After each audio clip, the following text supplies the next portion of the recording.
Welcome to another episode of the Silman Wrestling Podcast. I'm your host, Brian Battisto. Today's guest is Jason Kraft. Kraft, is the owner for Dethrone Wrestling Club. He's also the head coach for the wrestling and super cool dude. Gotten to know him over the last few years, just with Miguel Estrada being a Dethrone guy and also wrestling for Frontier. Really was just able to kind of build that kind of high school club relationship. Something that, it can be kind of challenging, for coaches to be able to kind of share an athlete like that. But great dude, and very excited to share this conversation with you guys. I was trying to think, we were talking about doing this podcast maybe back in like December, maybe during like the whenever Zinkin we were tournament. at USA State at Selland Arena, I don't remember. It could have been last year. It might have been last summer. Freestyle, Yeah. one of those, tournaments, whether it was kids folkstyle state or something like that. And we were just talking and stuff. We started talking for a while, and then you out of nowhere were just like, you know what? Do you want to come on the podcast? Because you kind of maybe you were thinking, hey, maybe this would be good. So. Well, I feel like, every one of our conversations, I feel like, it would be cool could be episode to record it. Yeah. I even talked to you on the phone last night. I was like, yeah, we were talking about, what we're going to talk about the podcast, and then we were kind of doing the podcast on the phone. Yep. It's pretty easy to start talking when you have two guys that are passionate about the sport, and so much going on right now. There's so many different things you could talk about, whether it's California wrestling, whether it's kids wrestling, or just stuff that's actually going on at with DT and all that stuff. Everyone weighs in, has their opinion on different things, but whatever. I guess where do you want to begin?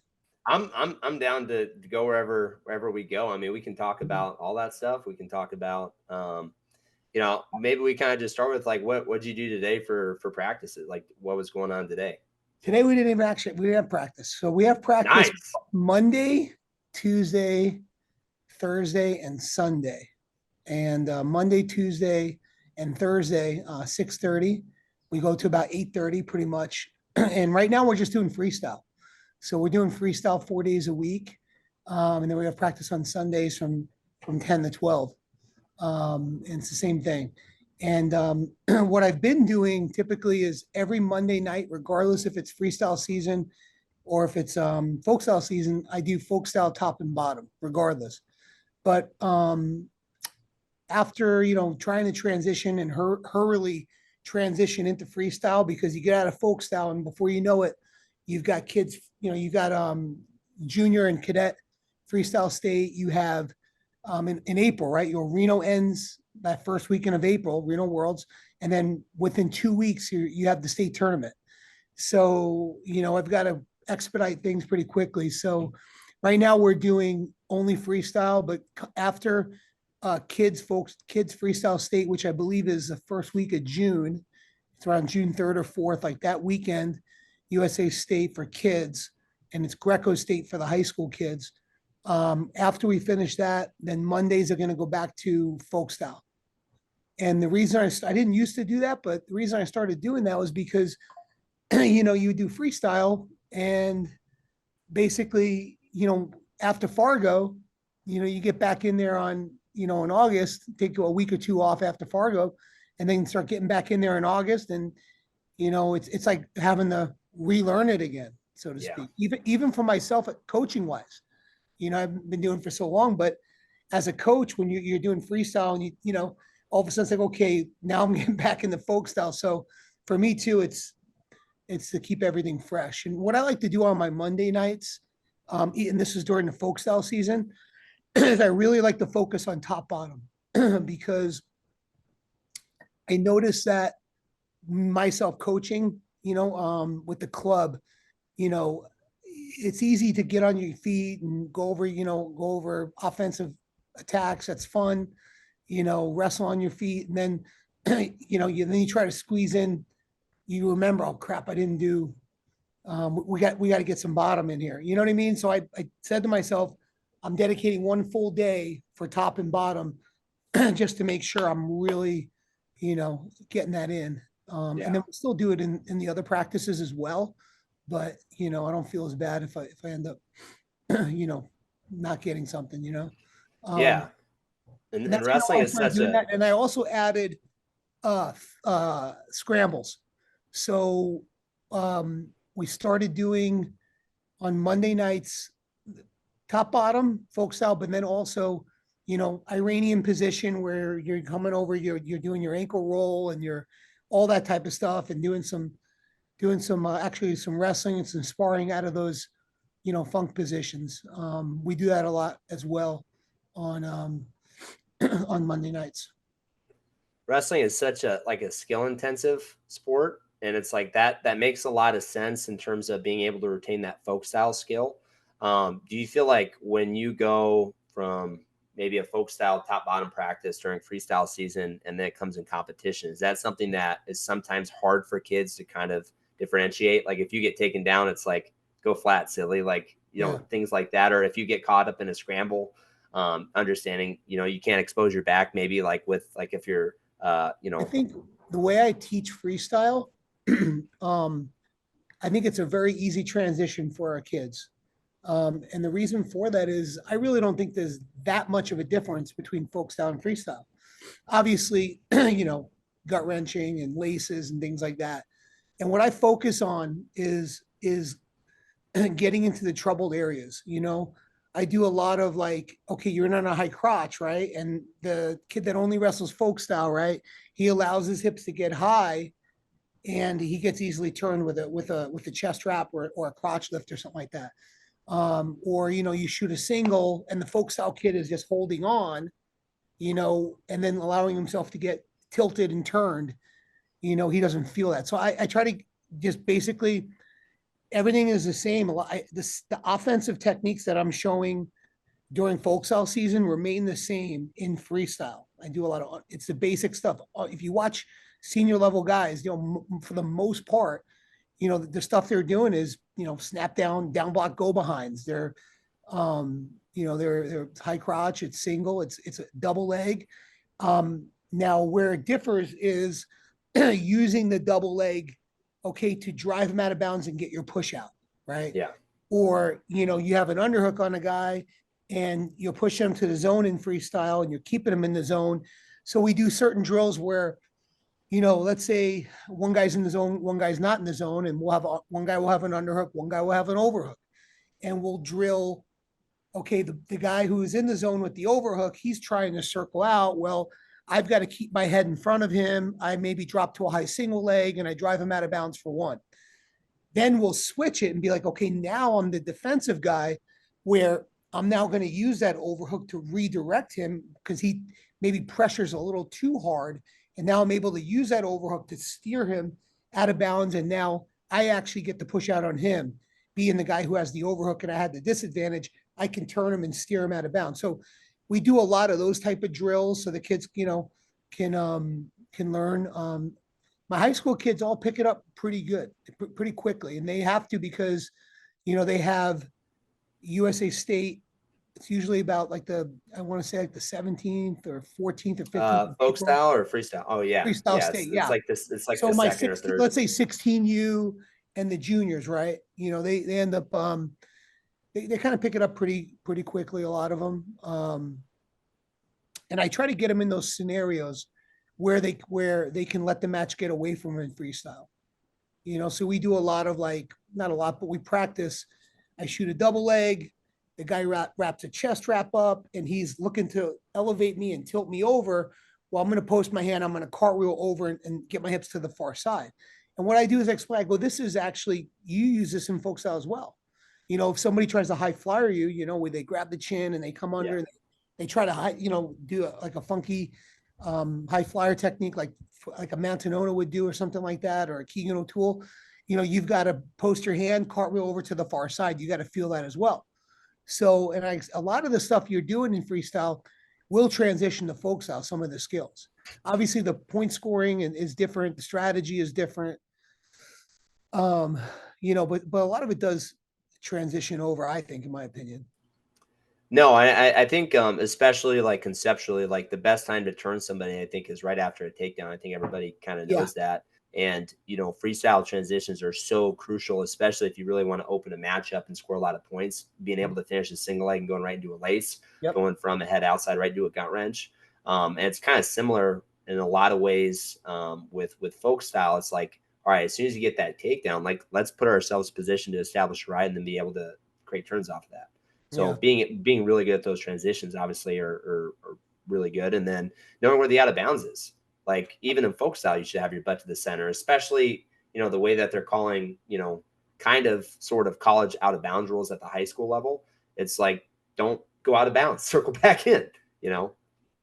Yeah, no, I agree. And I think a lot of I've noticed some kids that haven't taken the freestyle and they get into high school, they just get frustrated and they don't give it a chance to just basically get past that point where they get comfortable. Because once you get comfortable, it's a lot of fun.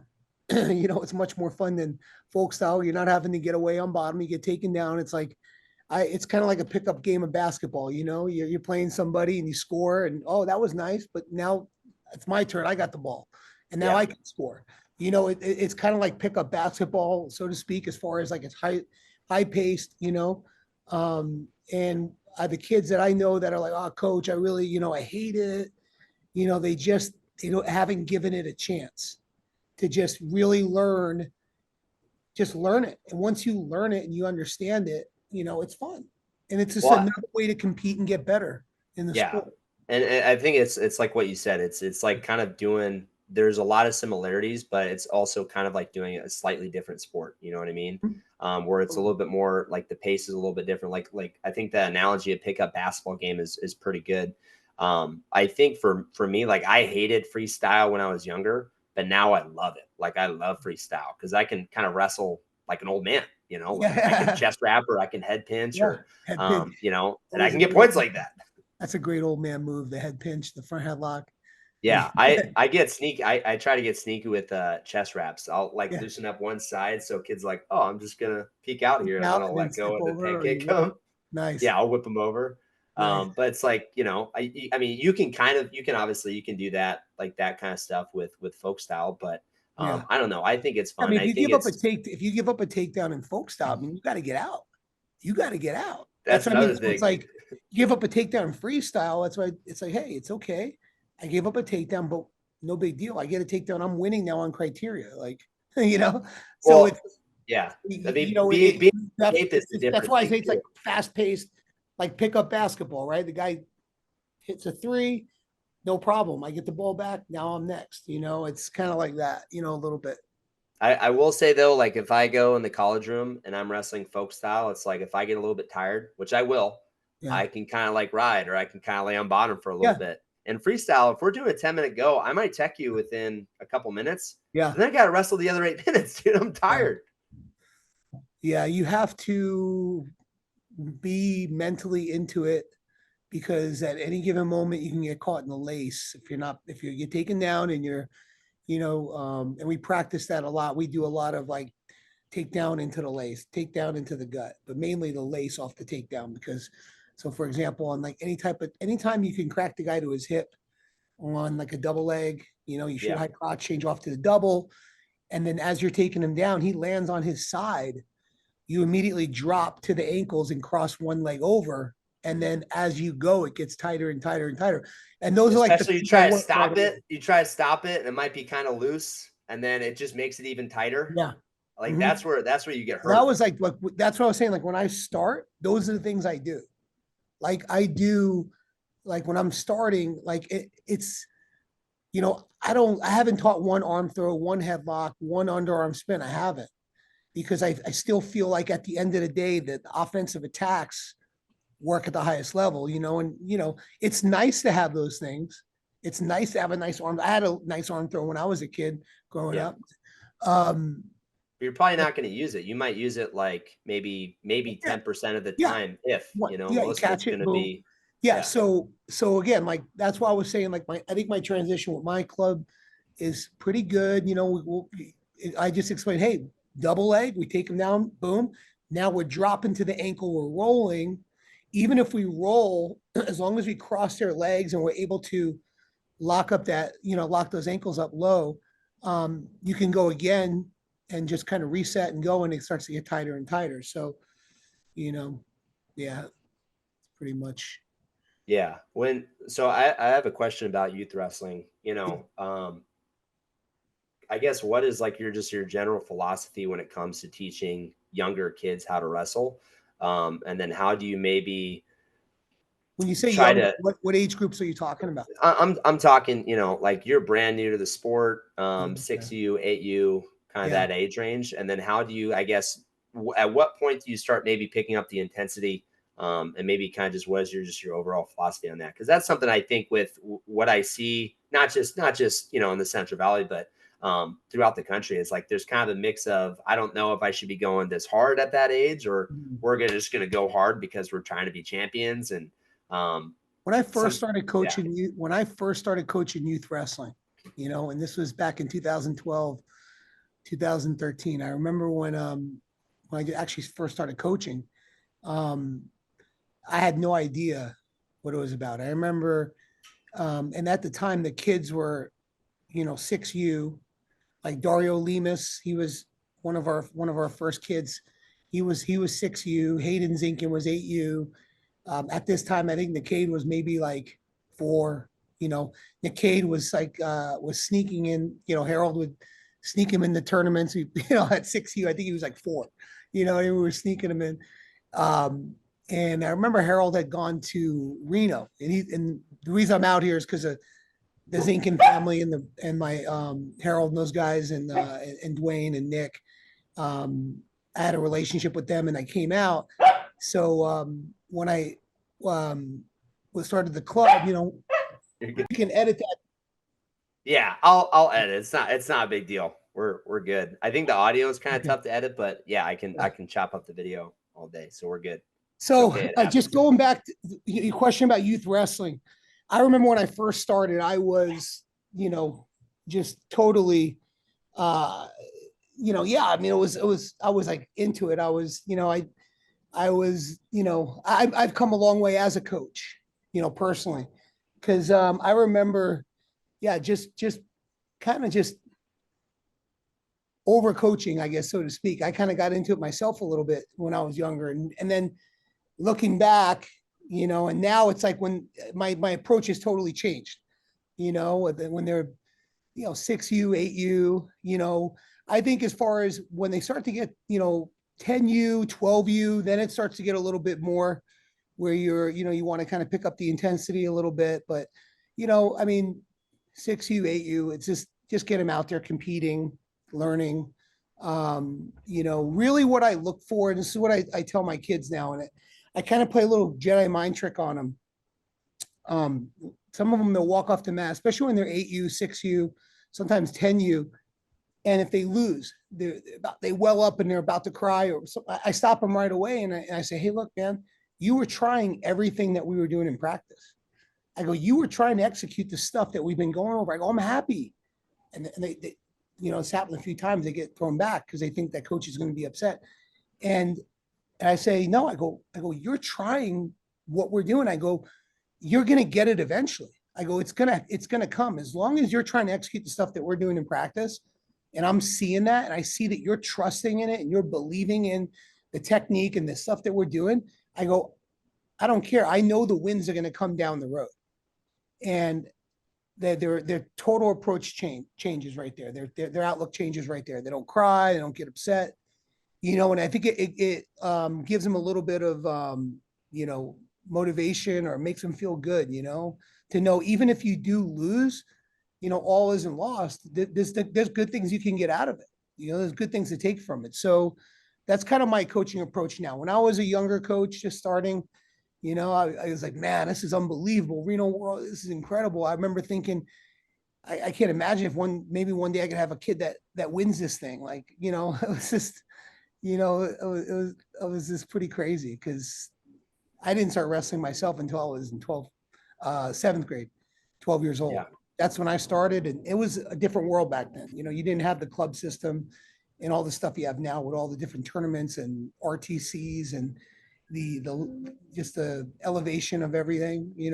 with the And then sport. access to all the matches happening internationally, Yeah. locally, nationally, Oh yeah. all these different So levels.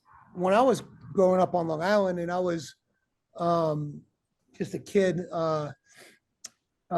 high school, and during the off season, I would get together with some of my other friends who were at other schools, and they were some of the best kids in New York. I'm from New York, Yeah. and um, we would basically, get grainy videos of John Smith or, Yeah. VCR, How low can you go? yeah, VCR Competitor tapes. And Supreme. we would actually Yeah. watch the matches. We had matches of Smith. It was my buddy Craig Vitigliano. He was a New York State champ as well, and he ended up going to Harvard. Great guy, and he has a club actually in New York. And Craig was like, he would get all these videos. He had Barry Davis. We would watch Barry Davis on the international level. He had tapes of Sergey Beloglazov. He had tapes of Fedzayev. We would watch obviously John, and try to emulate and just try to break it down. And you do it. Now Hit the it's, rewind and then go back yeah, and then yeah. press it again. It wasn't even it was VCR tapes. Yeah. So and now the sport has evolved where you have everything in the palm of your hand. It's just a matter if you're willing to go grab it and do it. So it's there for you. You just have to have the desire as a coach and the open mind to go grab the technique. And I'm constantly doing that. I'm constantly getting better myself. Just seeing all the technique out there. There's so much right there for you to just grab. The game evolves like so quickly. I was listening to a John Smith interview. He was talking about oh my gosh, what position was he talking about? Maybe I don't think it was an Iranian position, but he was talking about this one scramble position. He's like, that wasn't there 10 years ago. It's like now we have to figure out how to wrestle in this position and be good at it. Yeah. Which I think is Yeah, the ironic thing, like, so when because John would always come up on that low single, nowadays guys would be draping and grabbing your ankles. yeah. So now the way I teach my Iranian is totally different. We sit through and clear our ankles. So you like, man, it's hard doing this in a So podcast for form. Do you example, switch like your the feet and traditional turn it in the leg? Iranian, well, the traditional Iranian, you're coming up and you're trying to sit on your ankles so Yeah. that the guy can't get a hold of your ankles. But what the good guys do is they'll keep their legs up, their feet up high, so you have a hard time stuffing their ankles in your armpits. So heels to your When you're butt, coming pinch your Iranian, yeah, knees. they'll Yeah. keep their feet up, right? Pinch their knees, right? And what they'll do is post on their head, and they'll look to grab one of your ankles. And if they can't get your ankles when they go over the top, and they fall to their hip and come over, what happens is their weight, an ankle will open up. Yeah. So they'll end up getting an ankle, and then you're in an ankle pass scenario where it's just some type of scramble, and it's most of the time it's going to be a stalemate. So what we've been doing is we actually, as we go to Iranian, we come all the way through and do like almost like a short sit. Mm-hmm. So I'm coming all the way through and clear my ankles, and then that way my ankles are totally clear.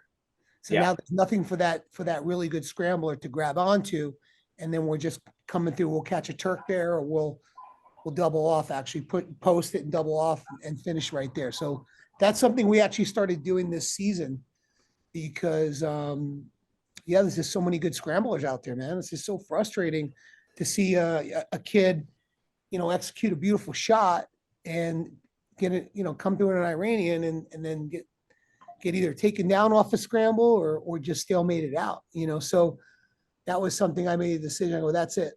This is how we're gonna come through and do the Iranian. We're just gonna sit through. We're gonna clear our ankles. That way we don't really have to worry about the scrambles. Yeah, I think especially what I see. I was actually just talking with Luke Smith today. We were talking about back when I was in college, and everybody was like trying to drape over the top, trying to create a scramble. It's like, yeah, if you're totally beat there, it's like obviously scramble. But if you don't have to scramble, don't scramble.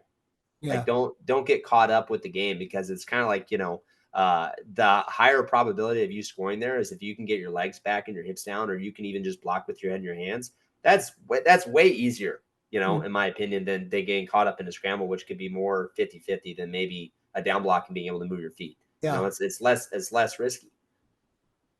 When I wrestled, we didn't have that stuff at all.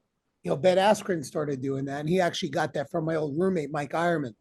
Mike Ironman actually coached at University of Missouri. He was my teammate at Nebraska, and Mike was always very dangerous. Like he was had a lot of he would hit high flyers. He was phenomenal at it. If you ever tried to cradle him, you were done. You tried to overhead cradle, he was unbelievable good at sitting through and getting in an elevator. He was just Yeah. very dangerous. He was one of those guys that, you had to wrestle him a certain way. And Mike, after college and everything, he went to the Olympic Training Center, and I guess then he eventually made it back. He was from Illinois, but his family had a ranch in Missouri, and he ended up coaching over there and coaching Ben Askren when he originally got to Missouri. And what Mike told me, I don't know. I mean, I'm sure Ben created a lot of stuff on his own, but he kind of helped him a little bit early on when Ben was real young with some of the stuff. Well, I mean, that's what you see great wrestlers do, right? Like if you show me something and I take it and I start messing around with it, and then I make it my own because of my body type or because of what I do naturally or my feel, like that's what good wrestling is, and that's how wrestling evolves. Yeah. Like you might see something, or a coach might show you something, or I might learn something from you today. It's like, well, I'm going to go play with it, and then if I get good at it, well, maybe I start building into other things, and that's Yeah. that's how wrestling evolves. And it's great now because I could go back and I can go watch, a lot of Ben Askren's matches, and I can take that information for myself, and you can do that with anybody. I agree 100%, actually. And that's what I tell my older kids that are going to college or at college is, you know, you have to, it's, I'll show you different moves, but you'll grab certain things and then you make it your own, and what you got to do is, one day Adam Terapelli he came to a Sunday practice. He brought his son to practice. It was great having Adam there. And afterwards I was picking his brain because I watched a few of his matches from back in the day, and he had like that little elbow jam where he would jam the elbow, and he was really good at like Like and, a and cross pick from yeah, there, he would and go to a he had a cross couple pick different there, and, attacks.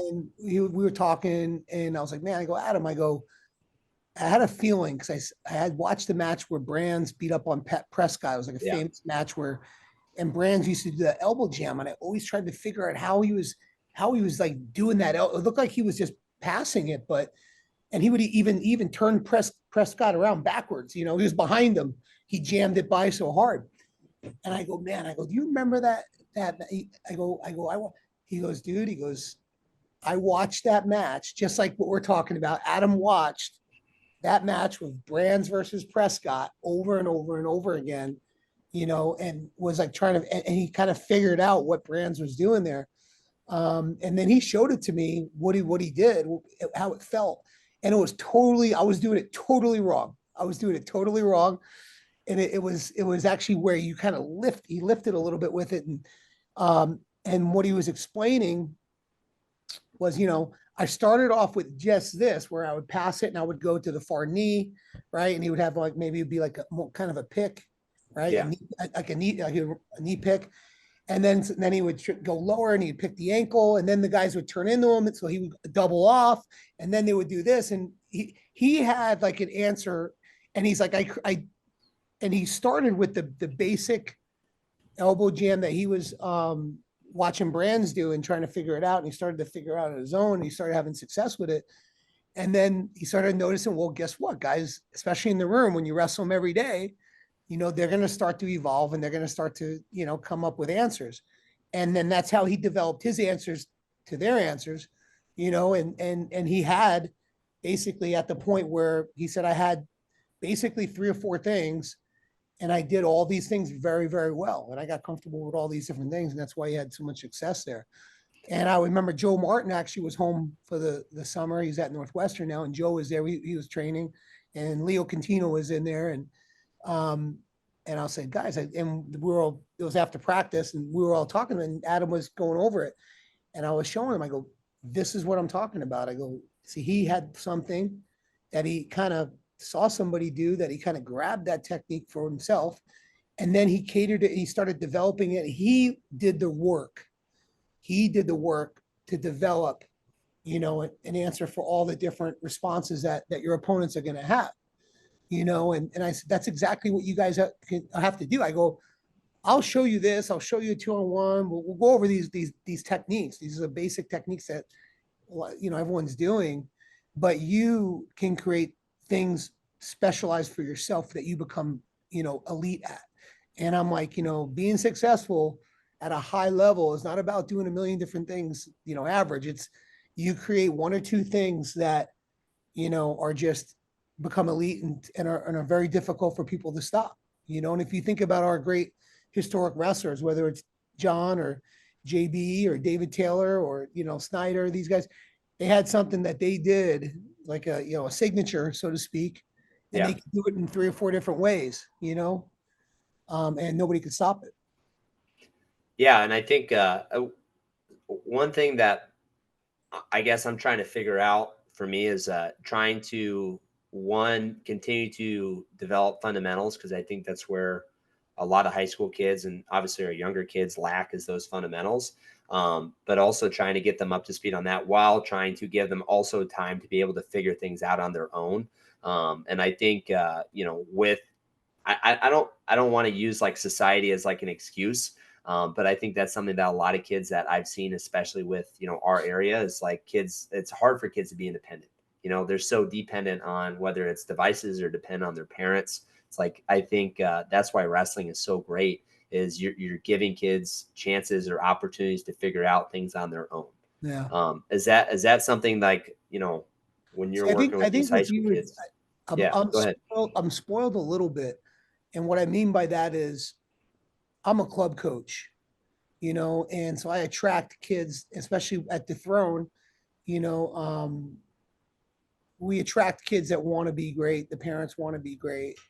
If they don't drink the Kool-Aid, and it happened many times, there's many great kids that came in, like almost all the kids they've come through Dethrone, and then some of them, maybe for whatever reason, it just wasn't for them and they left at a young age or whatever, and ended up being Division 1 guys, this and that, and they've wrestled for other clubs and everything. But the ones that are in, they truly believe they're there because they want to be great. Now, what I mean I'm spoiled is, you coach high school, so you're coaching everyone they're coming in, and they're trying out they're coming out for the team, and it could be a Miguel Estrada type kid who is, hey, this is, Yeah, it could be another kid who is like, oh, I hate doing this, I'm doing it because my guy, and they don't want to be there and they're not into it, and that's hard to coach that type of kid. That's not, because I'm getting the kids in a lot of cases that really want to be great, and yeah, they've seen the um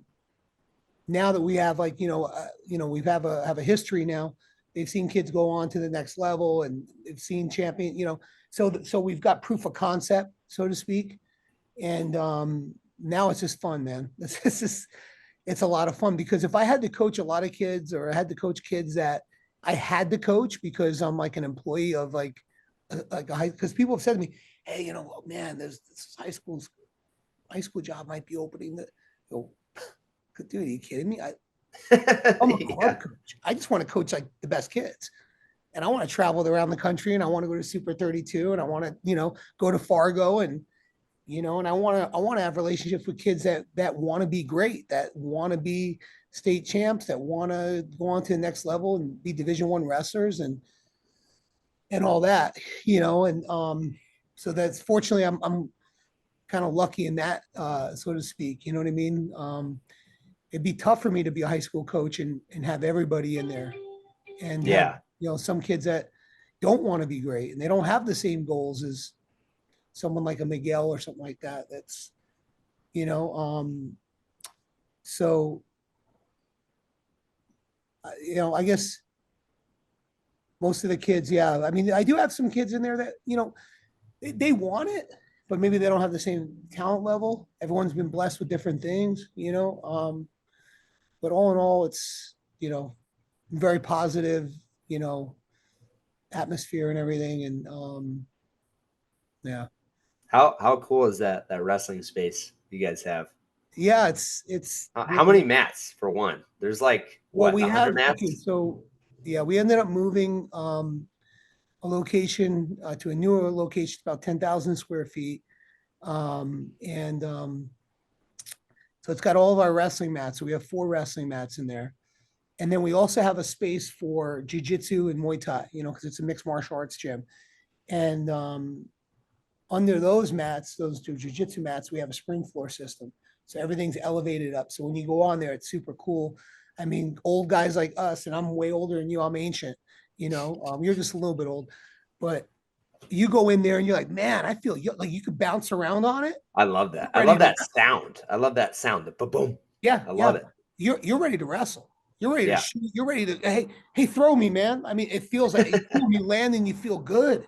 So for us older guys, it's great. On Sundays we have the whole place to ourselves. So on Sundays we have the whole place to ourselves. So we, during live we'll spread out, and some of the kids I'll put a lot of high school kids over on the MMA area where it has that spring floor, and they'll wrestle over there, and they love it because they can bounce a little bit and move around. Feels good.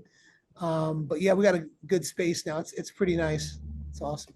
So I think I was there. It had to have been quite a few years now, but when I Yeah. was So there on a back then, Sunday, yeah, it back was it was then, it was a bigger space, right? yeah, we So had a you guys huge, are in a different spot. yes. So we actually had a huge, what happened was we had our MMA gym, right? And then we eventually just kept growing, and we had vacancies in that shopping center. So, Mhm. there was a vacancy, and I talked to the landlord, and I basically pay him like $600 a month. And because nobody's in there, and I would just roll my mats out and be able to just train. And then eventually, after a few years, he'd find a tenant for that space, and then I'd move to another space, right? And roll my mats in there, and we're wrestlers. We don't need much. We don't need amenities. And these spaces wouldn't even have running water or bathrooms. They could, for water and stuff. We would usually bring our own water, but they would have They would have a bathroom, but they wouldn't have um, water fountains and stuff like that. And they wouldn't have AC or anything. But eventually, I got kicked out to the last final space at the end. It was a old Shape Makers women's fitness gym, right? Yeah, yeah. Yeah, and it was huge. It was huge, but it had no bathrooms, no running water. It was just, yeah, it was not pretty, but for wrestling, it was great because us wrestlers, we don't care about pretty. We walk in, and I had 6 mats laying down, and you're like, wow, this is great, So it was great, it was great for a while. And during COVID, we were the only thing in town. We were doing camps there, and put tape in the windows or whatever, and Yeah. basically we packed it out because there's nothing around, everything was like closed. Um, and but what happened was he eventually found a tenant, and he found a Dollar Tree, a national tenant. And he basically gave me, was like, look, they're going to be moving in. There's a lot of construction. And it was when you negotiate a lease, especially a big lease like that with a national tenant, it takes a while. So I knew it was coming, but it probably drew out for at least a year or so. And then eventually he's like, hey, we got it. But what I did was you know, made sure I prepared, and I worked out a deal right up the block. I got another Nice. space. There was another space. It actually happened to be the Zinkins shopping center. They had a space up there, and they're like, hey, there's a vacancy here. It had been vacant for a while. And so I was able to move into that space. And in that space, I did it, how I wanted to do it, because back in the day, I was partners with Josh Koscheck. And then Mhm. a few years ago, Josh and I were able to get a deal done. And because he had moved to North Carolina and started a family, and he had a business that was doing extremely well back east. And to be honest with you, it was more of a nuisance to have to sit down every month and kind of go over everything with me as partners. And Josh gave me a good deal, and we made a deal, and I was able to basically buy the company myself. And then so it was my company now. So I was able to, not have to check with a partner and try to get, so I was able to go right away quickly and efficiently, while they were about to shut the door on me and I was going to be in trouble because I wouldn't have my wrestling. I would still have my MMA part, but it was only Yeah. 6,000 square feet.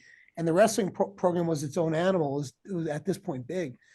So I was able to quickly move into that new space up the block, and it's been amazing. It's a great, it's everything. It's new. It's right in the shopping center with Target, so we got a lot of traffic in there, and membership is doing great. But the facility is phenomenal. In fact, you got to bring some of those frontier kids up on a Sunday. Come train. Yeah, yeah, I'm down. Bring a group up there, and we'll try to coordinate like it. It's that pretty too. cool. Like I'll try to let you know in advance, like what Yeah, Sunday. let me know. And Right? yeah, because sometimes we won't have practice like Mother's Day. Yeah. I had practice on Mother's Day last year. And when I came home, my wife was, and I didn't even think I was just such a bonehead. My wife was pregnant. She had my boy in June 1st, and she's on the couch crying. My daughter's like, "You really messed up. You really messed up."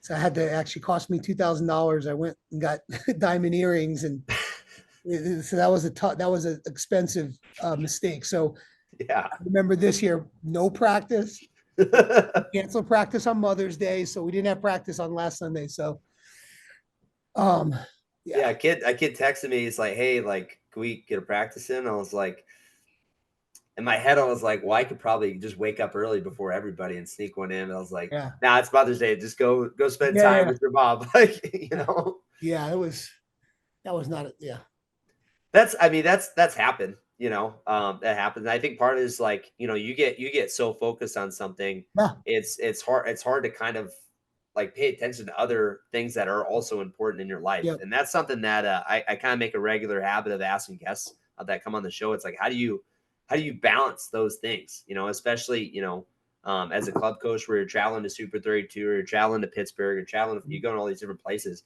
How do you balance that family time and everything else? Well, man, I'm so kind of blessed right now. Um, and the reason I say that is, so I've had the business for about 15 years, most of the time with Josh as partners. And then, like I was saying, I was able to end up buy Josh out.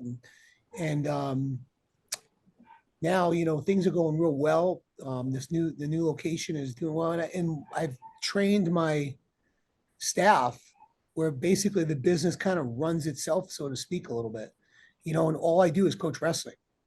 So as far as work wise, it's almost like I feel like bad, but You I, put your time in. You don't need to feel bad yeah. about So that.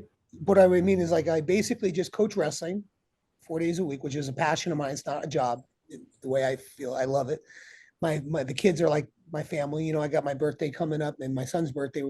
We're having it together, and the kids and the parents are all going to be there for my birthday. You know what I mean? It's that type of culture that we have at Dethrone. And during the day, I just work out. Um, I, basically manage the company during the day, actually. So all the calls come to my cell phone. I manage any issues, headaches. Hey, there's a problem with a customer, I got billed or whatever problems, small problems, whatever, I make sure I handle everything and take care of the customers and do that stuff. And what I do is I have it set up where, people that are interested in training with us, and we get a lot of calls because really I feel like we're the only true MMA place in town. We don't really have too many competitors. There's several other really good jujitsu places that we'll compete with in jujitsu. There's boxing places, but as far as what we do with a wrestling club that competes nationally, jujitsu, we have a pro and amateur fight team that they fight all the time, and 559 fights in Visalia. We've got a fight team that over at my Clovis location where they're training, and we've got a few pros over there as well. So no one does what we do. Yeah. Be hard pressed to find anyone in the state that really does what we do as far as Dethrone Mixed Martial Arts. It's pretty incredible. I was talking to my boxing coach today about it. It's almost like a corporation with all these different, like I run the wrestling part, and then we have kids that are winning state championships and, signing at Maryland and signing at, Iowa and this and Yeah. that. And then outside of that, I've got coaches that are kicking butt with Muay Thai, putting on shows with Muay Thai. going to jiu-jitsu tournaments. We've got guys that not kids, but men that are trying to make ADCC and do that type of stuff. We've got several black belts, like really, really good black belts that are teaching at my school. And for me, I'm like just a kid. I get out there, I train jujitsu when I can fit in the time. Um, I lift. Well, my wife, she's a nurse, so she's, will be off 3 or 4 days and then work 2 or 3 days, swing shifts. So then when she's off, we'll go to the gym and we'll do a hit workout or we'll work out together. So it's kind of like, I'm kind of lucky, man, what I fell into basically. I kind of fell. I mean, you put your time in. It's not like Yeah. you Oh you, yeah. you fell Listen, into it, but let you me tell you you you put your something. time in. Many, many years I did not make money. I had to figure out the business. I had to, I mean, I lived with Harold Zinkin when I first moved out here. Harold was at the time saying, "Hey, Kraft, come on out." It was actually during the housing crisis of 2008, 2009. It's a And I tough was time. working as a stockbroker in New York City. I was not in God, wrestling. I was not in yeah. wrestling at all. I started doing jujitsu. I would go to the New York AC a couple days a week, and I started getting back into wrestling. And then I was training jujitsu at Henzo Gracie Academy in New York City. Um, and I used to go to, I don't know if you know anything about jujitsu, but Gordon Ryan. Hmm. His coach is John Danaher, Yeah. New Zealand, New Zealand John. So John, he used to do a morning class with GSP and all these guys in there, and I would go to that class. I started training and taking John's class before I ended up moving out to Fresno. But I had reconnected with Harold, and we had been friends going back to the '90s when Fresno State would come to Nebraska and go to the national duels. The Hmm. University of Nebraska, we would host the national duels every year. And back in the day, national duels was a premier event. I don't know if you might not remember. I Um, remember like they might have it stopped being like a big deal maybe like early 2010s maybe, but I remember like Minnesota would bring their team, Oklahoma State would bring their team, yeah, and it would it you know sucks. they'd Dude, be there was competitive, but because it's like now it's like you look at the season and it's like everything is just geared for the NCAA tournament, the conference tournament. No one cares about, we didn't do forfeits. Nobody forfeited. You wrestled a guy, like I wrestled Hardell Moore 4 times every year. My freshman year, I wrestled Pat Smith. There was no like, oh, this isn't going to better my ranking, so I'm just going to forfeit. You well, wrestled everybody, that's the you know? game. That's the game Yeah. though. Like that's the game. And I Well, I think know that's the game if now, you but what try I'm to saying is back yeah. then, the season wasn't just the NCAA tournament. Don't get me wrong. At the end of the day, the NCAA tournament is where you leave your legacy and leave your mark, and Yeah. that can determine a good year or a bad year, regardless of how well you do during the year. If you don't do well at the NCAA tournament, people are going to look at that and they're going to kind of judge your year. As far as even like a team, you know what I mean? Like you can have a great dual record. At the end of the day, ultimately, it is the NCAA tournament, which is going to, you know, tell you how successful the season you had. But you had the Midlands, which you still kind of have that now, but it was way more competitive back in the day, the Midlands. You had Vegas, which was everybody went to Vegas. It's still really good now. It's pretty, Vegas is still very, very good. But then you had national duels that we used to host. And it was the best of the best. It was Iowa, it was Oklahoma State. It was everyone was there. No, Yeah. it wasn't anyone that did not go. It was, and Fresno State used to go every year with Coach Toledo, and they had some phenomenal teams, really good teams. I mean, they would place there. They would place top six typically, in those at the national duels. And and it was everybody. It was Ohio State, Penn State, Iowa, Penn, all that, Oklahoma State. And that's where I met the Zinkin brothers back then. And then also at Las Vegas, just met those guys and became friends, and just had that connection, friendship for all those years. And when they started getting into the UFC and managing UFC fighters, um, I started, I remember when Dwayne called me and he's like, "Hey man, what do you think about the UFC?" And this was, I want to say around 2000 ish, when he first started getting into it. And this is Dwayne Zinkin, the middle brother. He was thinking, he's like, I'm thinking about getting in as a manager, as an agent, because he goes, I feel like a lot of wrestlers, they're not going to have somebody who really is going to, who's going to get their best interest at heart. Yeah. It's like, they're going to, a lot of wrestlers, they may not come from money. They may not have, any business background or anyone in their life that has a business background who's going To look out for them. to look out for them, and they're going to Yeah. get taken advantage of. So Dwayne was like, with them, they were already incredibly successful real estate family. And he was like, I think that, and on top of that, being a former wrestler himself, he had the connections to say, hey, is this kid tough here? Is this kid tough? So through his connections, Cain Velasquez, Koss, many of those guys, all had, and he ended up, with his partner Bob Cook and some other guys building American Kickboxing Academy. But I used to go out to Vegas and watch some of the fights. They would invite me out. We go watch. I remember it was Randy Couture versus, I think it was Tito, and a few of those fights in the early days. Yeah. Those The classics. fights. Yeah.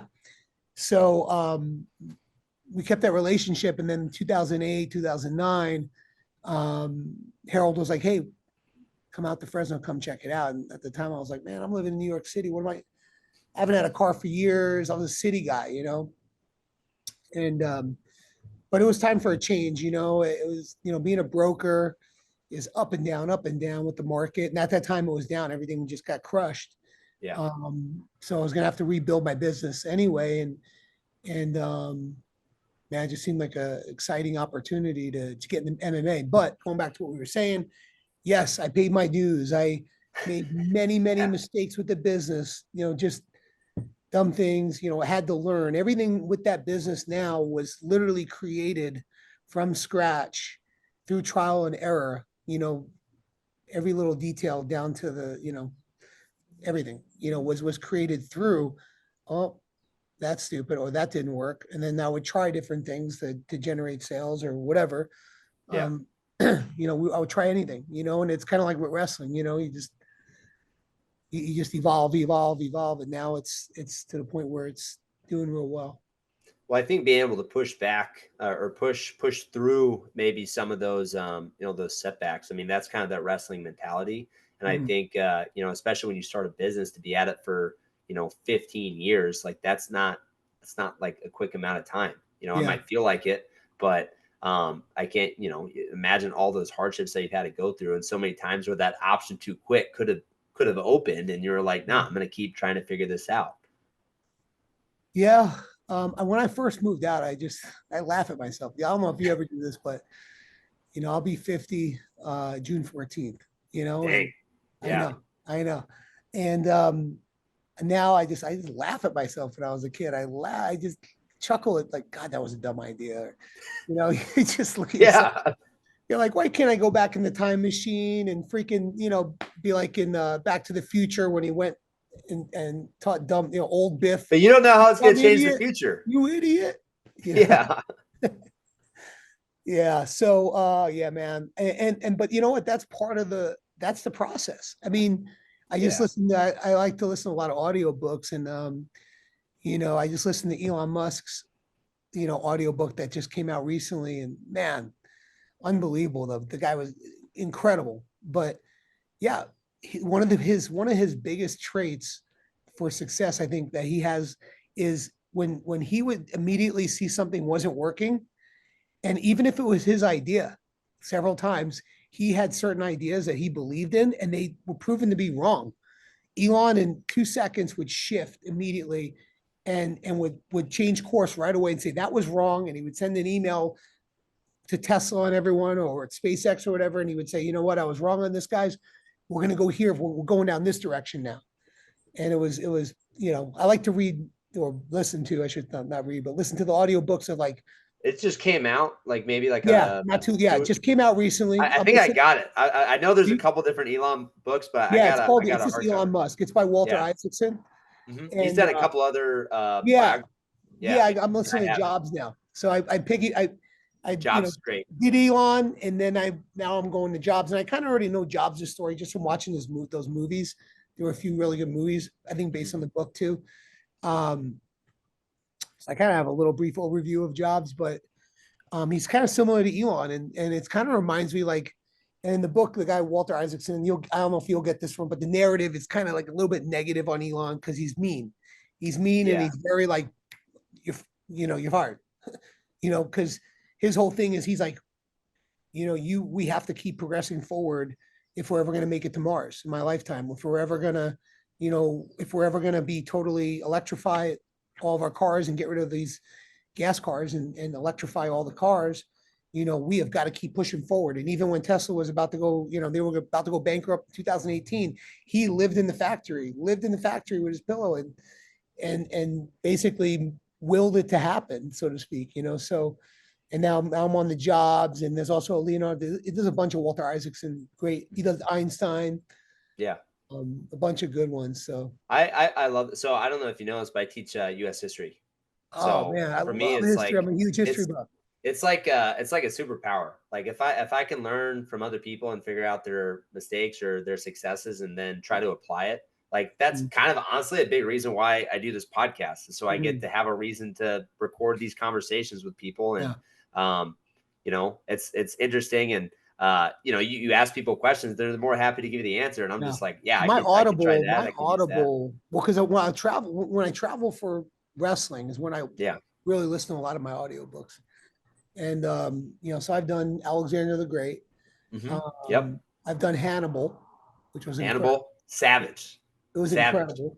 Yeah. Because I just, one of the things we live in such an era, such a time, amazing time of just opulence. I mean, I walk into a Whole Foods and just today, and I spent $200 on, I went in there for one. I think my wife sent me in there for fruit or something, and I spent $200. I was like, you know what I mean? I think you're trying to get off grocery shopping duty. What's that? You're trying to get off grocery shopping duty. Yeah, no, I don't mind. I mean, I just, the context, because I listen to these books and the way these people lived, like Hannibal, he spent 16 years like in Rome, in Italy, just surviving, going around and winning battle after battle after battle. The fact that imagine being in the room where he's like, all right, our elephants, we're gonna march them across North Africa, Alps, over through Spain, and then down through the Alps. Like people are like, imagine trying to pitch that. Yeah. I know. You're crazy, man. There's no way. Elephants were dying, and you listen to you hear it, and then you have to, in your mind, you have to visualize what it really is. That these elephants, these freaking African elephants, which I think are extinct now. Not after the ones they were using or whatever are, but they these war elephants. They were just freezing and just falling off cliffs, and and they were it was incredible, that whole thing when he made it through. Caesar, that guy was incredible, like Julius Caesar, and when I listen to Elon's book, it kind of reminds me of Caesar. He reminds me of Alexander a little bit. And I know he's a huge history buff. It was crazy because in the book he says, one of the big things, he listens to Dan Carlin's Hardcore History. I don't know if you ever listened to the podcast. I know Dan Carlin. I don't think I've heard this podcast. He's got a great called Hardcore History. Amazing. He does everything from the Japanese Empire to the Persian Empire, starting with Cyrus the Great all the way through till Alexander defeats them and basically ends the Persian Empire. Yeah. And Elon definitely is. He's a general who leads. He's with the men in the front, rallying the troops. I mean, he doesn't try to do anything. Not to make this an Elon Musk type thing, but it just there's so many similarities though. You know what I mean? Like if you're working out with your guys and you're doing some of the lifts, or you're going and you're staying after. Like if a kid, like I tell our kids all the time, if you want to get extra, like I'm always down. Like if you're serious about getting better, I'll do. I mean, I've done crazy stuff before. It's like you want to wake up early and go run. Fine, let's go run. Like if you're serious, I'm serious. And I think that's why maybe I love it. I love it is because my great coaches are like that. When I was in college, I had my coaches. So, you wrestled in college and you had your coach, right? Your assistant, usually there's an assistant coach who, kind of is responsible. That's your guy. For you. He's your guy. He's in the sauna with you. He's, and you would have that. And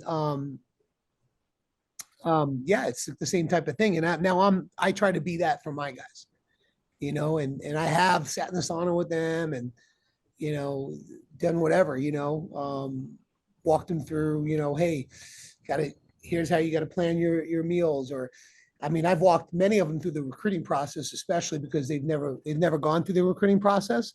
Yeah. So, I kind of walk them through that whole thing and explain to them what's going on here. It's, what to expect and everything. That's a tough one, because it's like from you have the experience now because you've done it with quite a few different kids, and then you wrestled in college, and you have that experience. And it's like when you talk to these kids about, hey, when you go on your visits, like these are some of the things you should be kind of looking for, and ultimately they got to make that choice themselves. But some kids, it's like, all right, you want to go out to this place and or you want to stay local. It's like for some kids, it's like, staying local and going to the JC, that's probably the best option for you. Honestly, like you're just not mature enough to leave home yet. And some kids, it's like, get out, like get away, go figure yourself out. So being to have those conversations is something that I like doing, though sometimes it's a tough conversation, especially sometimes with the parents. Yeah. I don't have any kids that go to junior college. I don't have Well, that. like you Most of said, my you're a kids are club going coach, man. Like I'm to I'm working, there's kids that start wrestling as freshmen and they realize they really love the sport and yeah, they want to keep doing it. It's like, yeah, well, you could look at maybe going to an NAIA or yeah. Division 3 or Well, you know what it is? Everyone's goals are I mean, everyone thinks that their kid is a Big Ten kid. Division 1 material. Yeah, Yeah. it's not, because if you're not at that level, being in a Division 1 room is a terrible place to be. It It's was hell terrible. my first two Well, years, but I'm saying, let's say you're an NAIA or you're a D2, D3 guy, but I mean, they'll maybe take you at, some D1 schools will, they'll bring you on, and now you're getting beat up day in and day out, day in and you know what I mean, and you have no chance of making the lineup realistically just based on your physical capabilities. That's a tough thing mentally, I think, to be at, Yeah. to Yeah. have. And I think That being, would be, I you want was to give in that scenario, you have to do the right thing and give the parents and the kid the right advice. Like, hey, I think this would be a good option for you here. You know, Yeah. I mean, I don't know if you know this, but I walked on at CCB and it was kind of like that. I Mhm. was probably not quite good enough skill wise in terms of wrestling in order to be able to go and wrestle at Division 1. They're like, kind of late in the game, Mendoza just called me because he had a connection with Bobby Soto and Daniel McCune up, kind of in that area. And it's like, hey, we can't give you any scholarship money if you want to come down and take a visit. And I had enough financial aid and ended up just sticking it out. A kid that did get money who was better ended up quitting after like a week. So I that's just but see, stuck there, man. that's what wrestling is, though. But here's the Yeah. thing: wrestling will reward that toughness, that grit. It's not about the most talented, guys. There's guys that become very good wrestlers, become starters, D1 starters, NCAA qualifiers, and there's plenty of guys that have become All Americans that couldn't shoot a basketball, couldn't Yeah. but they had tremendous work ethic, they had grit, they had toughness, and they just did the work and they just kept plugging away, while kids with more talent who were maybe entitled, and just you know they just would take off and transfer. Oh, the girlfriend, this and that. We had kids, remember, really talented kids, man, at Nebraska when I was there. Really talented kids that, I can think of two off the top of my head. They were Fargo national champions, big time recruits. They made it 2 years and they ended up transferring out. One went D2 and became a D2 national champ, moved back to Minnesota. They both are actually from Minnesota. They moved back to Minnesota. They're both very talented guys, good guys. But they just, yeah, It's hard. The yeah. lifestyle's hard. All the hours cutting weight. Mhm. Like what you said, depending on where you're at, maybe coming in, yeah, sometimes you're probably just going to get literally your butt whooped for a year or You two. have to That's have a it. hard Like thing to all take. the D1 guys, I think all the D1 guys, even, you know, guys that are go to the NCAA tournament. I mean, what a lot of people don't even realize. And I think a lot of my kids are realizing it now because they're seeing so many California kids go D1 and then you don't hear from them again. They don't make teams, or they go to the NCAA tournament and they go 0-2, or and then they start realizing, wow, that Yeah, that level is, because it's different. back, before my kids were going D1, it was, oh well, Coach Kraft, you were Big A champ, and I guess lost in the blood round a couple times, and but I'm gonna be a lot, and Yeah. now it's like, it's a pretty good level, I mean, That's hard to do what you did. Like, you yes, didn't accomplish your goals. That's yeah, still hard to do. yes. So they yeah, there's an appreciation now. I think after they are actually, the ones that are at college now are like, wow, and then the ones that are the younger kids are seeing that, hey, you can do everything right. You could have great talent. You could be California state champ a couple times and not make it to NCAA tournament and struggle to make it. Yeah. So it's a very high level.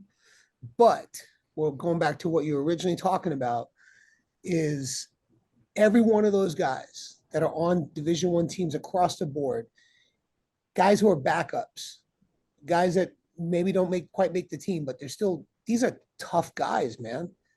Like the guys who are backups at like Penn State, the guys who are backups at Nebraska, Michigan State, they're tough dudes, They're and there then for 4 or 5 years. they can't quite make the team, but they're on the team.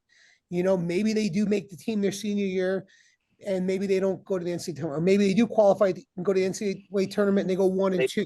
start, a These couple guys, matches. Yeah. yeah, they are tough guys.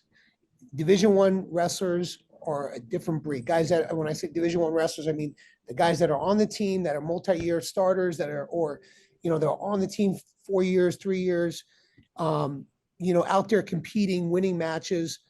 They're all mentally tough. They're all grinders. They do not quit. You know, they have that fortitude. And you have to have that just to be in that room, especially at like a Big Ten program, or a high level program, just to survive in there. Why would you just like, you know, and you gotta be more mentally tough when you don't make the team, so to speak, because it's like, man, why am I doing this? I don't make the team. I gotta let me leave. You know what I mean? So like, to stick it Yeah. out and to just say, I'm going to do it. I'm going to get there eventually. I just got to do this. I just got to do that. If you have that attitude, I mean, those are guys are even tougher, mentally, some of them. So all the Yeah. D1 guys are across the board, all over the country. Every one of them are tough dudes, tough guys, great work ethic, fortitude, mental toughness, all that. I think having a level of like that balance between, you got to have confidence, right? If you don't have confidence, it's very hard, I think, to be able to go into a room and actually be productive. At the same time, you also need to be able to look at yourself in the mirror and be honest with yourself too. Yeah. And I think that's sometimes that's a hard thing, I think, with a lot of wrestlers. I think it's hard with a lot of coaches too, being honest with yourself and knowing where you're at. Well, another thing is, it's, everyone, you have, what was I going to say? Um, be honest with yourself, and like you were saying, now there is a transfer portal. You can transfer out and take another opportunity, which is good for kids that maybe bit off more than they could chew. They went to a program, and now they're just basically a training partner. Back in the day, you would be stuck.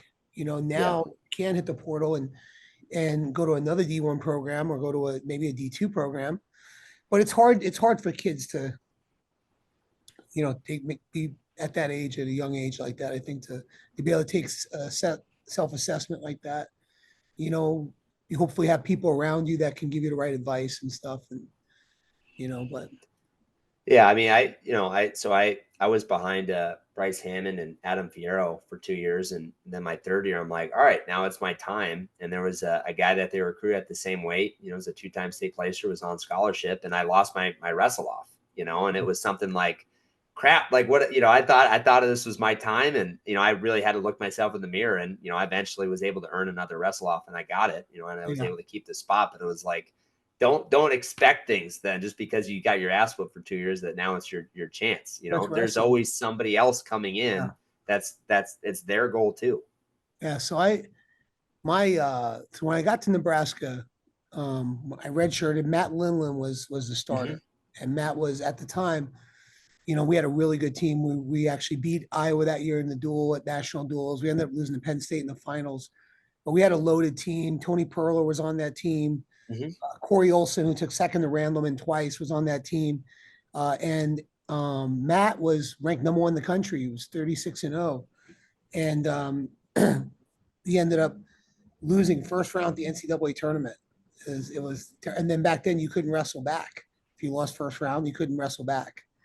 Or I'm not sure how it worked. If the guy had to carry, yeah, you couldn't wrestle back. You're out. There was no repechage or anything like that. No. If you lost first round, it's crazy. I don't know why, but he lost first round to a guy named Earl Walker. Was a super talented guy out of University of Boston University, and I think Earl Walker took third actually in the tournament too. But yeah, first round. He was 36-0. Was the tournament bigger? Was the bracket bigger? Because I know they used to have it to where if you won D3s or you won D2s, you could kind of come in. I'm sure maybe that had something. They didn't have that bigger. Really? They used to have that. They had just gotten rid of that. I think. I don't think they had that at that time. They had just gotten rid of that because I know a few years earlier, Dan Russell wrestled Pat Smith. Dan was a D2 national champ, but they had gotten rid of that. And unfortunately for us, because I think we ended up taking fourth or third of about fourth in that tournament. So it was devastating when Matt lost. But the point being, Matt was a starter. Then basically I was kind of given the spot my freshman year. They recruited me, out of college, out of high school. They kind of gave me the spot. I didn't really have. It wasn't difficult for me. I had the spot as a redshirt freshman, and I had a pretty good year. I did okay. I took second in the Big Eights to Pat Smith. Went to the NCAA tournament. Went 2-2 as a freshman at the NCAA tournament, and I think I won like 25 matches. Had a pretty solid season. Then that next year, Mike Roller. I don't know if you know the roller tournaments or yeah. So Mike.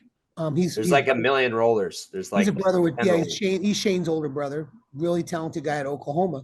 They had recruited Mike. Mike came in, and that whole year when I was starting and he was redshirting that year, I remember I would wrestle with him and he was very, very dangerous. He had a lot of like on bottom, he was very dangerous on bottom where he would roll and he could elevate you. And he had really good defense and really good hips and really good scrambling. And he used to kind of give me fits in practice a little bit. And anyway, so that next year, I was the starter the first year. It was given to me. Mike beat me in a wrestle off, and then placed higher than me at the Great Plains tournament. Placed higher, so he was the starter, and I was out of a job my sophomore year. And man, that was tough. And it was all of a sudden, and I was just way ahead of myself, way too much of myself, Yeah. Just lost my path maybe with my work ethic and understanding that, hey, dude, you better fight and claw because, starting at the University of Nebraska is, and back then we were a top 5 team, it is not given, someone is going to take your job. So I lost my job and I was sitting in the stands and watching him out there wrestling and it was terrible. And what I did was I just got to work.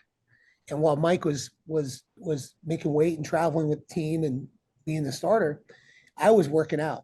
I was training, I was lifting, I was running, I was busting my ass, putting in time. And eventually I got my wrestle offs. And I beat Mike 3 in a row and got my spot back. And then Chad Nelson, he lost his wrestle off at 167. Chad ended up cutting down the 158 and challenged me. So after I beat Mike 3 in a row, Chad cut down and Chad ended up becoming an All-American the next year. Um, Chad cut down, and I had to beat Chad. I beat Chad twice, and that then finally solidified my spot. And that was yeah. So I You had had to run through the gauntlet, man, like the yeah, mental yes, gauntlet. kind of like what you talked about, and you know that was like actually kind of like the peak of my career, peak of my college career a little bit, where and I ended up winning the Big Eight that year. And went to NCAA tournament and was in the quarterfinals and ended up losing to Dan Warrensberger from Michigan State. And I think it was like a 1 point match in the quarters. And Dan's a coach at I think it's Bucknell now. Mm-hmm. But he was a 3 time All-American. He was a senior. I wrestled Dan. He beat me. And then that night, I didn't get up from I was like, I remember walking to the arena. It was at Carver, actually. And I was so down on myself because I truly believed I was going to win the NCAA tournament. After Uh, everything you went through, it's like, all right, this is well, my moment. Joe Williams was redshirting that year. Um, and the guy Eric Smith from Ohio State I had beaten twice before that year, and he upset. So my top bracket was this guy. What was his name? Sean. His last name was Burke or whatever. He was the number 1 seed from Seton Hall, and um, Warrensberger was down there with me, and Hardell Moore. I wrestled Hardell in the second round. Hardell had beaten me twice that year, um, earlier in the year, and at national duels, and he beat me in the duel. And then I wrestled Hardell in the semis at Big Eights, and I ended up beating Hardell. And then I wrestled him again. I was like, man, we wrestled so many times, and ended up wrestling Hardell in the second round, and beat Hardell in the second round at the NCAA tournament that year. So I was on a roll. I felt amazing. I felt like I was, going to win this thing. It was Yeah. wide open. It was the year Ernest Benyon ended up winning it. I don't know if Ernie Benyon won. He beat Warrensberger in the finals. It was a great Okay. match. Great match. But lost, and then just was totally deflated. And I remember getting to the arena, and my coach Corey Olson was the assistant coach, and he was like a mentor to me and like a big brother. And he was like, "Yeah, baby, let's go." He's like, "You're gonna be an All-American tonight. You're gonna be an All-American tonight." It was like the semis and the blood round that night. And I remember Corey was, come on, let's go. You look at, I was like, Corey, I should have won, man. He goes, you can't think about that right now. You cannot think about that. He's like, you have got to win this match right here. This is the rest of your life. He goes, you got to get up for this match. You've got to win this match, and you'll be an All-American, and nothing else will matter. You'll be fine. And I just went out there and laid a total egg. It was the worst match I ever wrestled. I just was flat. I don't know what it was. I was just flat and didn't wrestle well. And that was my sophomore year. And that was a tough pill to swallow. But going back to the adversity you were talking about, that was what I had to do. I lost my spot. And I tell that story a lot to my kids, about adversity and stuff. Because I mean, the silver lining that comes out of that is like now you have a story that you can tell to yeah, your kids. I mean, that was a kind of a hard thing with Miguel. Just trying to tell him, like, just trying to pump him up and get him to yeah, respond. It's like, because I know, like, the insides are just freaking churning. yeah, It's just trying to get him to respond. That's the, I think sometimes the hard thing as coaching is like, dude, it's like you just got to focus on the next thing. There's going to be plenty of time for you to be yeah, thinking about, what didn't happen in that match that you felt like should have happened. Don't worry about that right now. Like, there's another match in front of you. yeah. Focus on that. And that's so tough. Yeah, and when I look back on it now, it sounds crazy, but so then my junior year, I was actually ranked top 6 or 7. I cut down to 150 my junior year, and we had a great team. We were loaded. We were actually ranked number two to Iowa that year. We were really good. I think everybody in the entire team was ranked in the top 10 in the country. And back then they didn't rank 30, 33, 34 guys. It was only like 10 guys got ranked. And our entire lineup was ranked. And we actually wrestled Iowa in the national duels, and we actually laid an egg. It was in Lincoln and everything. We lost to Iowa, and I think we were ranked number 1 at the time, and they beat us. And then they were, but they had a great team that year. They were, loaded with the, you probably, I don't know if you know the those 90s Iowa teams with Williams and Mac. What was it? Was it 96?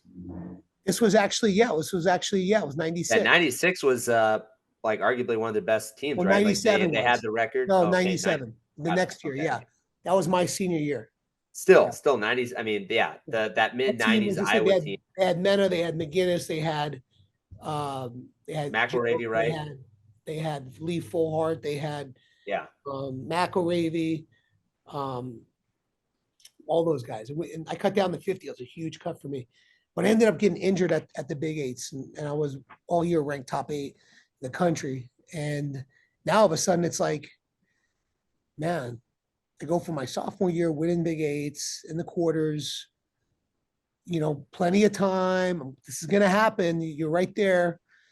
And now all of a sudden I'm down to my senior year and coming off injury, I had tore my PCL wrestling for 3rd and 4th at the Big Eights my junior year. Couldn't go to the NCAA tournament. And now it's just down to that. And, ended up having a okay year, up and down. I won like 35 matches. It was a pretty good year. But ended up in the blood round again at NCAA tournament and lost in the final seconds to some kid from Lock Haven. And that was it. Lost in the blood round again. And, when you look back on it now, you're top 12 in the country. It's terrible, but it's not. You almost you're nothing. You know what I mean? Yeah. It's like you're still being in the blood round at the NCAA tournament. You're still top 12 in the country, one of the best guys in the country. But and it used to be. I looked back in the 70s. It was only top 6. So if you were top 8, it was same thing as it was. Hey, yeah, you made top 8, but you're not an All-American, buddy. You may be one of the top 8 guys in the country, but you're not an All-American. And then they added it to the top 8, I believe, in the early 80s or whatever. But yeah, hopefully they never changed it to 12 because then that would be that would piss me off. Yeah, that would piss me off. Yeah, exactly. That's like the way things are nowadays. They might, though. You never know. Well, this country. We've been going for a while, and honestly, I love our conversation. Divisions. If they ever go multiple divisions, I'm like at least like go back and like give everybody that finished in a low division that didn't play, like, give them a medal. You're talking about for the high school tournament, right? Happen. Yeah, yeah, California. Yeah, because I know the online beefs. I saw what you posted, and I looked at the comments, and I know eventually got taken down. But I talk to Alfontes pretty regularly, and from his perspective, he's in Idaho now, and they have multiple divisions, and they're like trying to become one division. And for me, it's like I go back and forth. I think on the one hand, if you're talking about building wrestling, I think there's a lot of ways to build wrestling. Yeah. Ultimately, it's like regardless of how many divisions we have, it's my job as a coach to try to help give confidence to our athletes. Why don't they do one? But what they could do is they could have 2 scoring systems, but only 1 state tournament.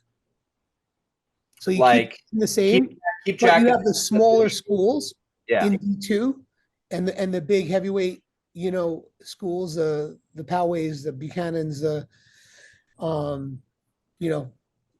this is and you would keep them in the D1, and you can award a D2 trophy to the highest scoring, smaller school. But then I like that idea. Champion. Yeah, I think that could be pretty cool. I mean, I think that what's the conversation, I guess, as to why we shouldn't split. I mean, I think part of it is like we don't want. For one, I feel like if we split, my concern is people are going to game the system possibly even worse. I mean, I like it just keeping it clean, finding out who's the best. I mean, I love that as a fan. And honestly, as a coach, like we probably should be Division 2. Yeah. Let's still go Division 1. Like, let's still do that. But I understand the other argument where it's like, if you're from a smaller school and the odds of you being a medalist is probably not gonna happen. If you were in a different state, maybe that would change. But I don't know. I go back and forth on it. I think that smaller schools, the kids could be great. What do you mean? The kids are wrestling So you, I mean, yeah, they can, I mean, um, yeah, I see there's great kids, and I think the what you need to do is you got to really build that youth program, because then you won't lose the really good. If you have one really good kid that's like a Tulsa national champion and a Super 32 champion, like middle school, elementary, and that parent's like, man, I don't have any training partners if I go here, so I have to like figure something out. I got to go to Poway, or I got to go to yeah, Bosco or something like that. I think if you have a strong youth program, you could be a small school, and if you have a core of 4 or 5 kids, they'll stay together because they'll have each other training partners. They don't need to go to Buchanan. They don't need to go to Clovis. Parents only do that. They only flee some of those situations, because they just don't have confidence that they're going to get the yeah. opportunity for their kid, and they want to do the best thing for their kid. And nobody wants to move, though. It's like No, so, you can't fault the parents in that situation. yeah, Like if it's honestly like, my mom was even talking about my senior year of high school, like let's look into possibly better moving. And it's, opportunity. and I think for people that are able to do that, they do that. A lot of the I great think, kids come from small schools, though. So I have a lot of my kids, like a Max Renteria, he's from mhm, Visalia. CJ Huertas from Visalia, and um, the Joffrey brothers were with me, when they were in middle school and sixth grade before they came and they moved to Buchanan, but they were at Pittman. yeah. I have Miguel was at Frontier, which is a little smaller, right? Yeah. I mean, I think as a school, I think it's maybe, I don't want to say it wrong, maybe like 1,600. It's not terribly small, Yeah, so it's but like a medium size. So what I'm yeah, saying, we've Chemo went had to, cycles of competitive yeah. teams and non-competitive Oh yeah, teams. I remember like you had Trent Tracy and Cole Aguirre, Cole Reyes. Cole Reyes. Yeah, you had some really Yeah. good kids. Um, but my point being, those kids, a lot of them moved to Clovis because they were like, man, you know, what are we gonna have partners, or am I gonna have an opportunity? Is my son gonna be on a platform where colleges are gonna come in the room and stuff? And that's kind of why they do those type of things. But yeah, Yeah. I mean, it's going to happen. It's going to happen no matter what, yeah, whether we're divisions or not. It's like, are you good at yeah, wrestling? It's like, yeah, do you want to get better at wrestling? Is there an opportunity to get better at wrestling where you're at? If yeah, there's not, how serious do you want to be about it? If you want to move, move. But yeah. I mean, I think it'd be good to maybe do two scoring systems, like I was saying, 2 divisions, yeah, just one tournament. yeah, no, for sure. Um, Dude, it's been great having you on. We're Yeah, starting to get a little bit late. I just like looked at yeah, the time and I was like, what the heck? getting It's dark. past 8. Yeah.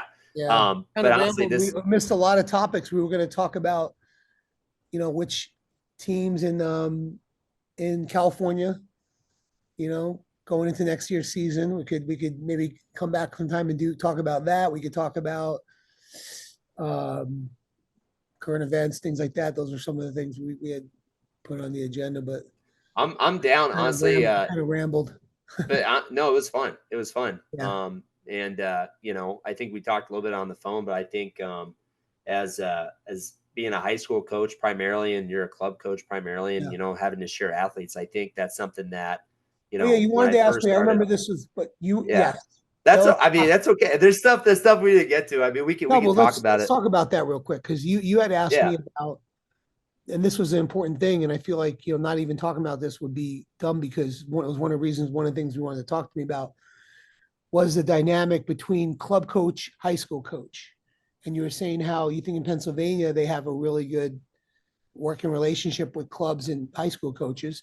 yeah, And I would say, human beings are human beings. Some of them you probably do have good working relationships, and there probably are some clubs where maybe some coaches might not. You don't know necessarily, but um, with that situation, I've got great relationships with all the coaches now, pretty much all the coaches that I share and work with their kids.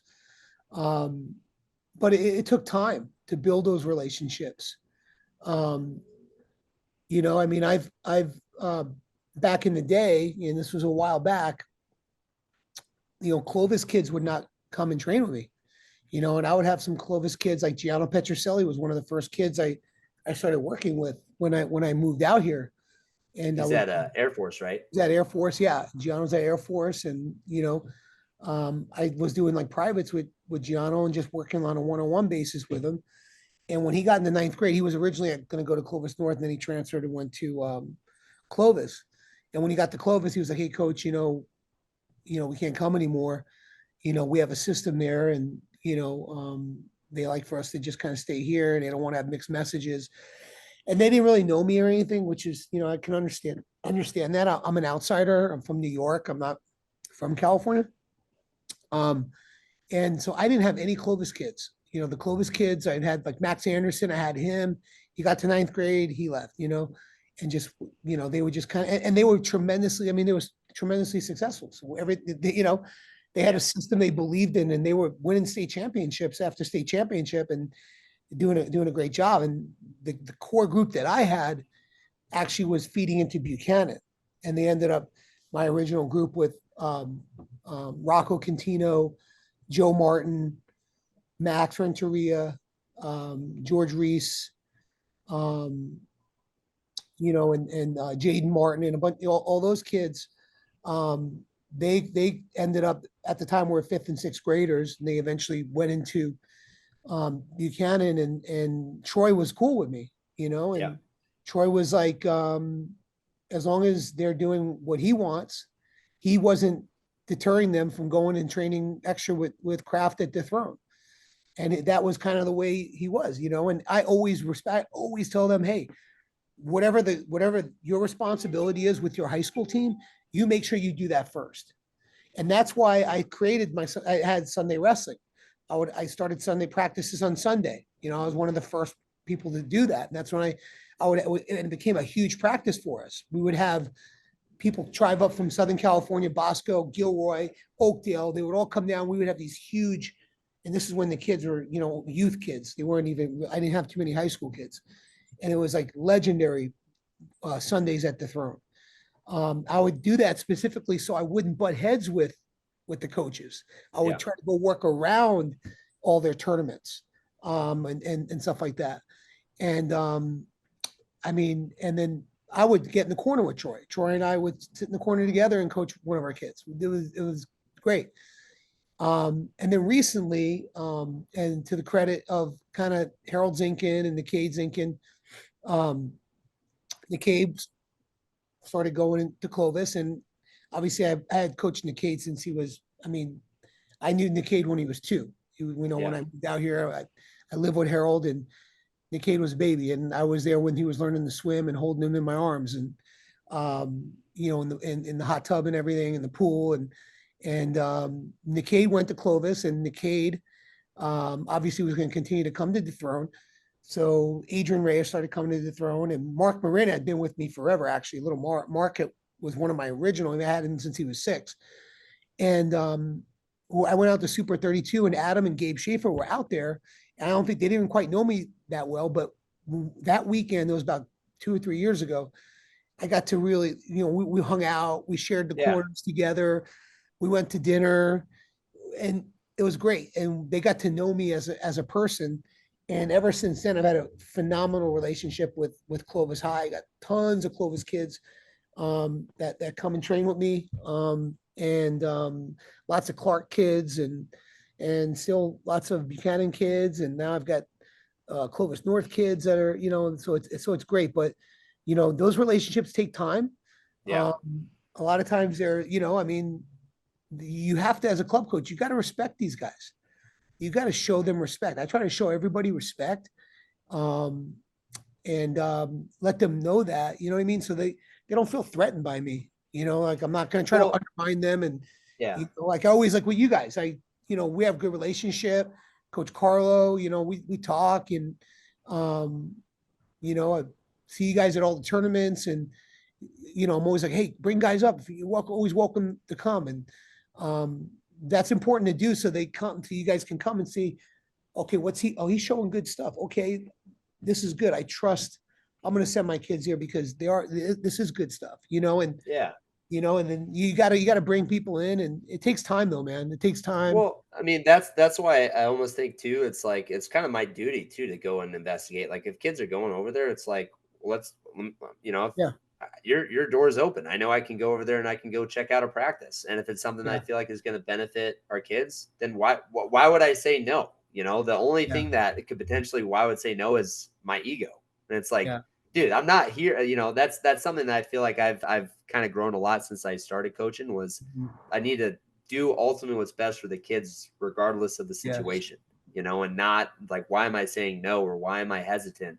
Is it Yeah. because of me? Like, I feel like, trying to own the kids. It's like, that Yeah, you can't got to ever take be a yourself reason. out of it Yeah. Big because time. at the end of the day, you guys are going to be sitting in the corner on those moments when he's winning a state championship, like with Miguel. You guys are out there, and that's your moment. I mean, you guys are part of that, and you guys are, it's epic. You know what I mean? And I'm Yeah. in the stands, but I'm crying my eyes out in the stands watching it. You know what I mean? And seeing Yeah. that dreams come reality. And I have no like, oh, I should be. I don't think like that. I love being in the backdrop, being kind of like the guy behind the scenes a little bit, being in the Yeah. stand. Knowing that you had an impact on them, like Yes, that's the and there's fulfilling several. part. And the thing is, now it's to the point where I'm in the stands, and it's like all over the place. Those are Dethrone kids out there wrestling, whether it's Kingsburg, whether it's Frontier, whether it's Clovis, whether it's Buchanan. It's all my different guys out there that I've had an impact with and had at a young age. So, and I love just sitting back in Bakersfield, man, and just watching. And I'm having the time of my life there. And now I get to bring my family with me, and they experience it Yeah. as well. And it's amazing. Yeah. So, but What? those relationships, you got to build those relationships. You got to show respect. You got to bring them in. And because, like, for example, like Troy, he brought his son in the other day. He had his little boy plays baseball, but his younger boy. And Adams brought Dylan in. His boy's going into ninth grade. And so Adams come in, and man, I'm like, man, this is awesome. Adams in here. And it's like, and so and Gabe Schaefer will bring his kid here and there, and so it's good. You got to get everyone involved. You got to get and they find out that, hey man, this guy's an asset. He's for the Yeah. kids. He's a plus. This isn't this isn't anything here. He's going to help us. He's going to help us. So yeah. Yeah. Well, I'm glad we were All able to right. have this conversation, and Yeah. dude, we got to have you on again. I'm All down, right, buddy. especially when we talk about we need to talk about rules at some point. Maybe we get a little bit closer to the season. Yeah, we get closer to season. Let's do a Yeah, rules, and then we can maybe, if you want to preview, yeah, like a get my preseason. thoughts on what's going forward with the season. We'll see how everything shakes out at Fargo this summer and everything. Yeah, We've got the association duels this week. I'll be there this weekend. Are you gonna be Yeah, there? yeah. Cool. I'm actually helping out coach the team here, involved All a right. little. We have a Don't kick our butts. Too bad. little. We actually got a pretty good team, man. It's a pretty solid team. It's good. Yeah. I'm Wait, you excited. guys are us. We have a Yeah, solid team actually. Yeah, we have yeah, it's a good group, good blend of kids from all over. We got Clovis kids there. Buchanan kids are doing freestyle this year. First time, they've been doing freestyle. They've been training a few days a week, and so you got several Buchanan kids on the team. You got a bunch of Clovis kids. You've got kids from some North kids, some West kids. So they got a yeah. solid That team. should be cool. Yeah.